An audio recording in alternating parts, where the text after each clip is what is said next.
Well, howdy there, Internet people. It's Belle again. So today, we're going to talk about Trump, gold, copper, grandma, and a question.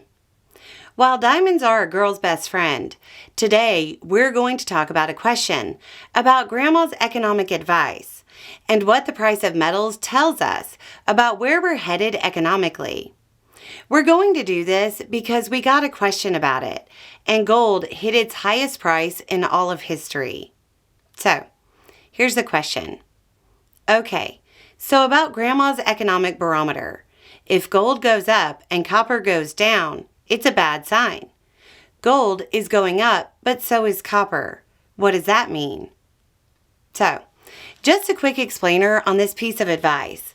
It's called Grandma's advice because it's folksy wit, but it's a known economic metric known as the copper to gold ratio. It basically measures the same thing, just a little bit more advanced. Gold is viewed as a safe haven asset.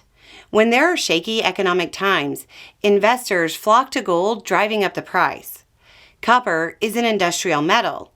When copper goes down, it's less in demand, which means there's less industrial activity. So when both of those things happen, it's a clear sign that the economy is in trouble. Gold hit an all-time high of $3,005 per ounce before dropping back down a little below $3,000. If you're not familiar with the normal price, this is huge. It's really high. That means investors are definitely driven by fear of an economic downturn. Copper is getting incredibly pricey as well. Normally, that means there's a lot of industrial activity, which is good. Is that what it means right now? Not really. Analysts attribute this increase in price to Trump's tariffs.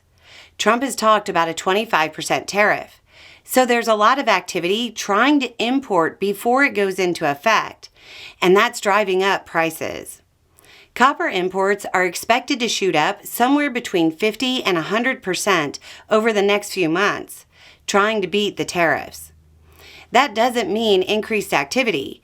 It just means that copper doesn't go bad and companies have made space to store it. Trying to determine what these two numbers mean for the economy is pretty simple. Record high gold prices are pretty much always bad for the economy and the average person. Copper prices going up because of the tariffs is expected. But here's the question when you're looking at the economic picture. If the price of the industrial metal is higher, what do you think the price of the finished product will be? It stands to reason that the price will be higher, right? While this doesn't align with Grandma's metric, this isn't a good sign for the economy. At time of recording, the price of gold is $2,994.90 per ounce. That's a sign of fear over the state of the economy. Watching the price of gold is probably pretty wise right now. Just view it as a gauge of mostly rich people's fear over the state of the economy. The higher the number, the more worried they are. Anyway, it's just a thought. Y'all have a good day.